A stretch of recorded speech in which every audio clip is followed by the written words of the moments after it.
हमारे YouTube channel एकता समाचार को सब्सक्राइब कीजिए, शेयर कीजिए, बेल के बटन को दबाएं और हमारी नई नई खबरें देखें। धन्यवाद। मैं सर्वप्रथम एकता समाचार को बहुत बहुत धन्यवाद देना चाहता हूं। वर्तमान में सागवाड़ा शहर की जो लोडेश्वर बांध से हमारे जो पिछले अपने 18 गांवों की जो पेयजल आपूर्ति की जा रही थी, उस लोडेश्वर बांध में वर्तमान में क्या है कि पिछले 2 सालों से पर्याप्त वर्षा नहीं होने के कारण पिछले 2 सालों से वो डैम भरा नहीं है। उसकी जो भराव क्षमता थी उससे आधे से भी कम पिछले साल भरा था, जिसके कारण इस बार वो डैम पूरी तरीके से लगभग सूख चुका है। वहाँ से हमारा पानी आना बंद हो गया। लेकिन जल संसाधन विभाग के अथक प्रयासों से भिगाबाई नहर का पानी जो है अपने सागवाड़ा क्षेत्र तक पहुँचा और यहाँ के जो तालाब है बहुत सारे जो हमारे सरोदा में था और यहाँ खडलई के अंदर था और यहाँ के हमारे लगभग 1000 जो हैंडपम्प पिछले कुछ टाइम से जो सूख गए थे, वो इस नहर के चालू होने के कारण हमारे सारे हैंडपम्प भी रिचार्ज हो गए और हमारे जो सागवाड़ा सिटी के लिए पेयजल की जो आपूर्ति होनी थी उसके लिए भी हम प्रशासन श्रीमान SDM साहब की अध्यक्षता में हम कमेटी गठित कर वो रेगुलर हमको मॉनिटर करते हैं और हम रेगुलर रूप से हम प्रयास कर रहे हैं कि सागवाड़ा के पूरे जो शहरवासी है उसको निर्बाध रूप से पेयजल आपूर्ति मिले। पिछले लगभग जैसे ही लोडेश्वर बंद हुआ, हमारे पूरे प्रशासन श्रीमान SDM साहब की अध्यक्षता में हमने लगभग जितने भी सागवाड़ा के पुराने सोर्सेज थे, गामठवाड़ा के अंदर हमने 2 ट्यूबवेल चालू किए, मसानिया तालाब के अंदर 3 ओपन वेल चालू किए।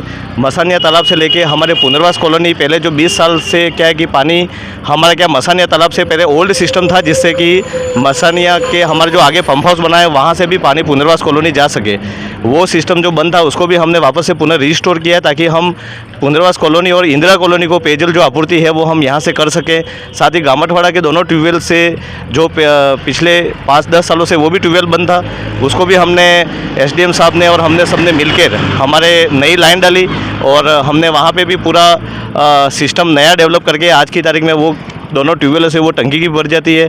तो गामठवाड़ा की भी समस्या दूर करी और हमारे जो सिटी का जो पुराना शहर है उसको भी हमने मसानिया तालाब के जो 3 ओपन वेल है उनको चालू करके हमने वहाँ पूरी सिटी को सप्लाई करने का हम प्रयास कर रहे हैं। वर्तमान में भी अभी टीम हमारी पूरी काम कर रही है।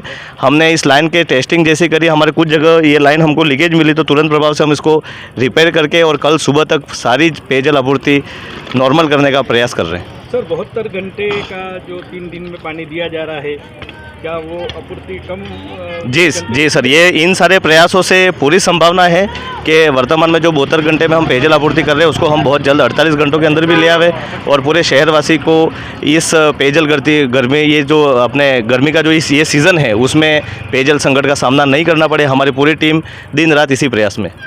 ये अभी जो आप ये जो लाइन ला रहे हो ये बहुत पुरानी लाइन थी, तो ये लाइन का कैसा प्रयास कर रहे हो, कहाँ से पानी इसमें आएगा? और ये हमारे जो हम प्रयास ये कर रहे हैं कि जैसे हमारे लोडेश्वर का पानी जैसे ही बंद हो गया है तो हम ये प्रयास कर रहे हैं कि हमारे जो ओपन वेल जो है हमारे मसानिया तालाब के अंदर हमारे 3 ओपन वेल बने हुए हैं, हम उसका पानी हमारे मेन पंप हाउस में गिराए और मेन पंप हाउस में हम वो पानी है वो ये जो पुरानी लाइन हमारी जो बंद थी उसको हमने कुछ जगह पे तो नई भी डाली है और पुरानी लाइन ये जो बंद है उसको चालू करके यहाँ का जो पानी है वो हम पुनर्वास कॉलोनी के जो हमारा पंप हाउस बना हुआ है 3,37,000 लीटर का वहाँ पे स्टोरेज टैंक बना हुआ है उसमें गिराएंगे।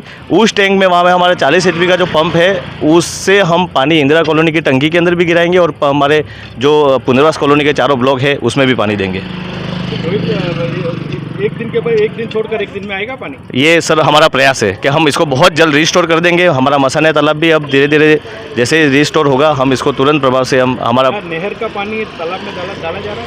नहर का पानी वो अभी तो नहीं डाला गया है, लेकिन अभी जो पानी है उससे हम आपूर्ति कर रहे हैं और जल संसाधन विभाग उसमें भी पूरा प्रयास रहता है कि वो बहुत जल्द हमको ये सारे तालाब भर के देगा। भिगाबाई नहर का क्या प्रयास हो रहा है? बहुत ही अच्छा प्रयास हो रहा है, काबिले तारीफ प्रयास हो रहा है और इसके कारण इस क्षेत्र का मतलब जैसे ये वागड़ की ERCP साबित होगी। ये क्षेत्र बहुत ही जल्द हरा भरा इस नहर के आने से बहुत ही हमको अगले आने वाले कई सालों तक अगर ये नहर चालू होती है तो हमको पेयजल संकट का सामना कभी नहीं करना पड़ेगा। आपका पद और आपका नाम? मैं जगदीश पाटीदार, सहायक अभियंता जनस्वास्थ्य अभियांत्रिकी विभाग, उपखंड सागवाड़ा।